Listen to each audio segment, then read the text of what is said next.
Andrew Bamonte, former CIA spy, talks Bitcoin tokenization and the value of digital assets. We also have a clip here from Eric Trump talking about everything will be tokenized. If you're not sure who Andrew Bustamante is, he's a former covert CIA officer, decorated U.S. Air Force combat veteran, and graduate of the United States Air Force Academy. So, I actually love this guy. I watch him on YouTube a lot and talking about Bitcoin and crypto. So, let's get into it. Cryptocurrency and decentralized cryptocurrency, if you will, right? So, something decentralized like Bitcoin. Bitcoin is only useful if people adopt Bitcoin. Meaning like if storefronts adopt Bitcoin or if ATM machines adopt Bitcoin, that's the only time that Bitcoin becomes useful, is if you can actually extract the value out of the cryptocurrency that is decentralized. What we're seeing is a move towards centralized digital currencies, also cryptocurrencies, but centralized the digital dollar, digital crypto, digital currencies that are already alive and well in China and across Europe, right? A centralized currency is the only currency that any government ever is going to actually adopt and reward, because governments need to make money off of their centralization of that currency. They need to control how much is coming in, how much is going out, the value of that digital currency, and they need to make a 0.5%, 0.02% off of any of every transaction, because that just creates free money for the government. Also, interesting point that I just popped into my head. You know how much abuse happens with the US dollar and illegal print shops, right? There's a whole Secret Service division that is dedicated to going after people in foreign countries having printers and printing old hundreds and counterfeit, right? If they have a CBDC, how are you going to counterfeit that? That is also something I'd imagine that governments are looking at combating. So they are the ones only that can mint or burn and redeem these central bank digital currency issued assets. Something that's totally decentralized, completely works against all of the incentives for government. So the government would, if not fully block a digital, uncontrolled, uncentralized cryptocurrency, they would for sure never incentivize their populations to use that currency. And I understand all the people whose panties are in an up right now about Bitcoin, but they know it too. They've been investing in Bitcoin since the early 2000s, and you still can't really use your Bitcoin anywhere. There's a handful of ATMs in any given city that will give you cash for your Bitcoin. All you can really do with Bitcoin is buy it and sell it. And you can only sell it for what people are willing to pay for it, which drastically varies in price even though it's strong right now. Like November of last year, it was half of what it's valued at right now. So that's the challenge with cryptocurrency. Will it destroy the US dollar? I think digital currency is the wave of the future, especially if you tie digital currency to the blockchain and make it fully auditable. But will Bitcoin kill the US dollar? The dollar is always going to be more valuable than Bitcoin because it's so much more useful. And I already know what people are bitching about right now. How can you say the dollar is more valuable than Bitcoin? Because the US dollar has the staying power of multiple governments to back it. Bitcoin could literally end tomorrow. Wow. There's so many things here that just music to my ears. You'd imagine that if Bitcoin's true use case, right, was the future of the financial system. Why is no government outside of, maybe a handful of small countries that kind of do illegal stuff adopting it, right?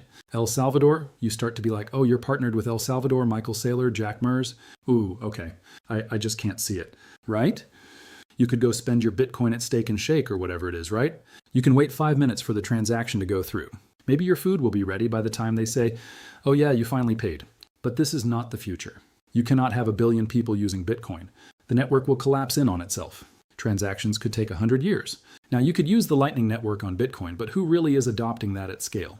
I don't know anybody.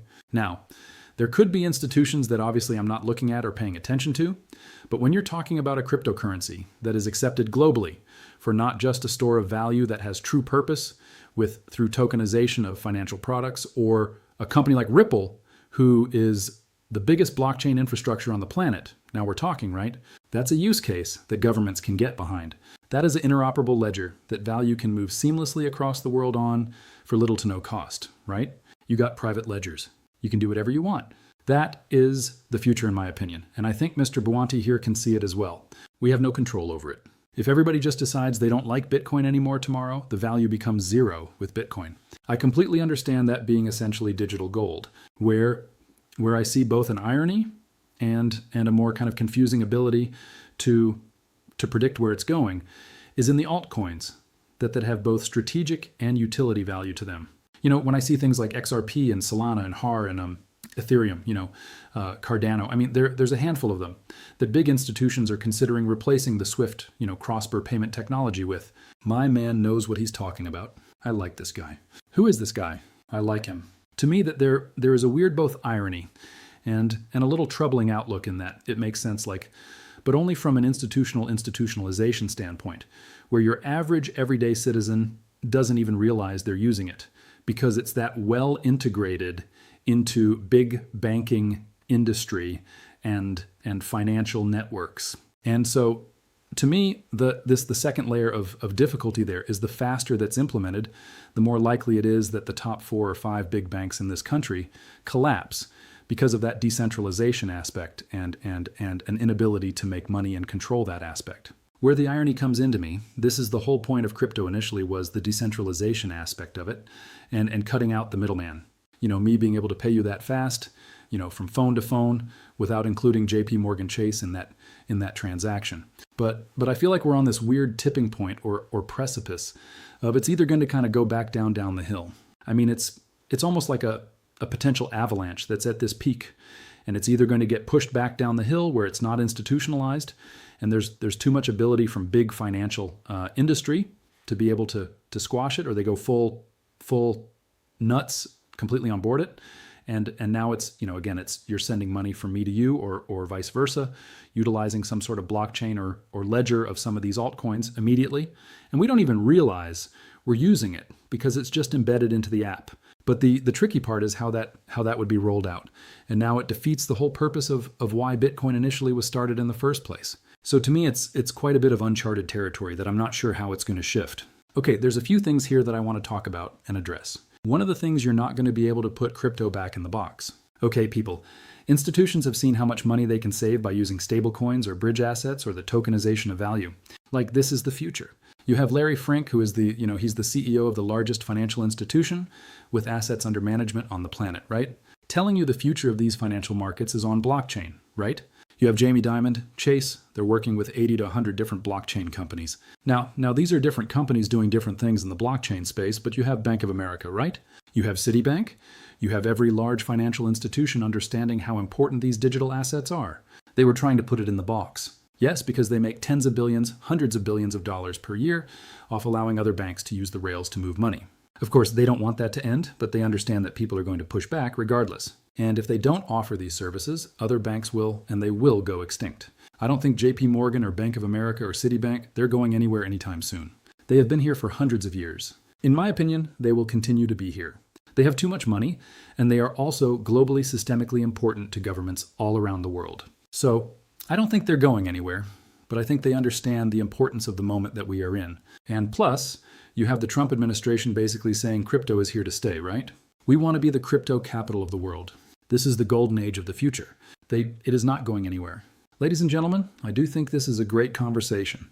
I'm glad I played the clip live with you so I could give you my random reactions. And here is Eric Trump talking about everything will be tokenized. This is a good clip, man.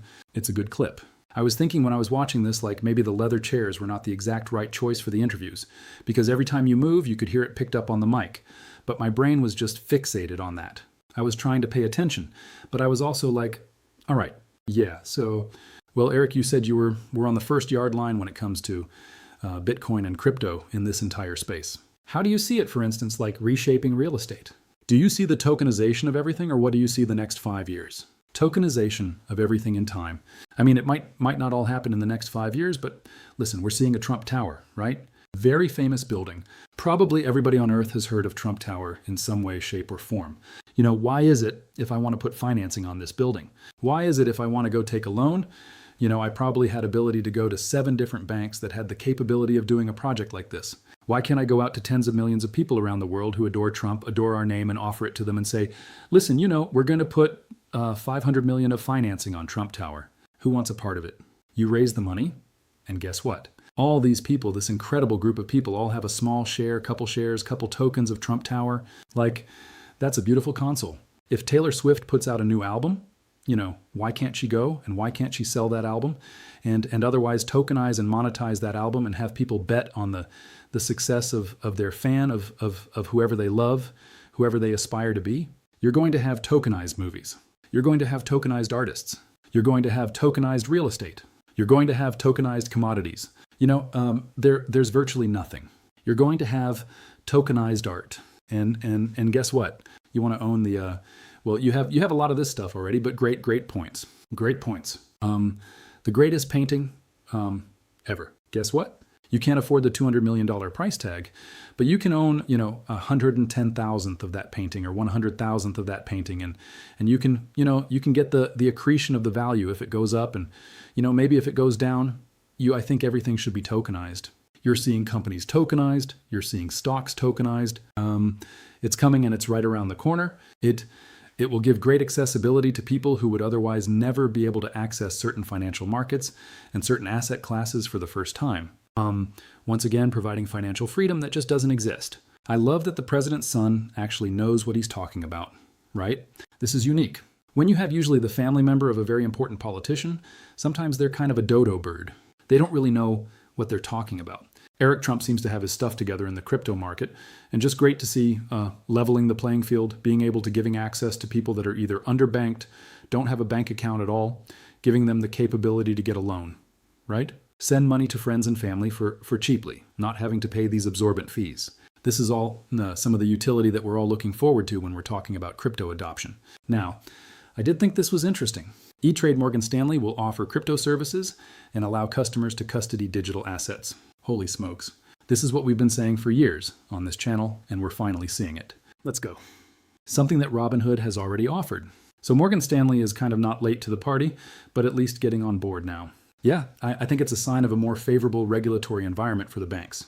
It might be one of the first big announcements where you see bank partnering with one of these crypto trading firms to offer access to customers. It's true that they had it with fintechs like Robinhood before, but you might see more of things like this in the new regulatory environment. Is the risk factors here? I mean, we know this stuff can be volatile. We know it has been volatile in the past. We have no idea what it's going to be in the future. But what's the risk for a traditional company, an established company like this offering this to clients? Sure.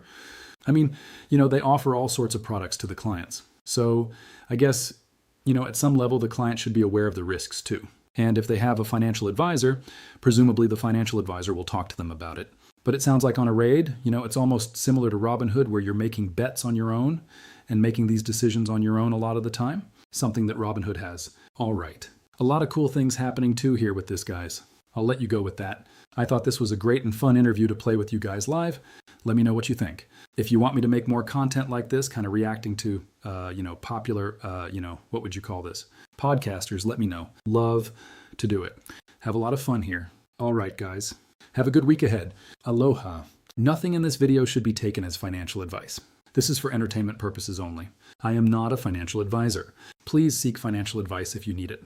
Let's get back to the video.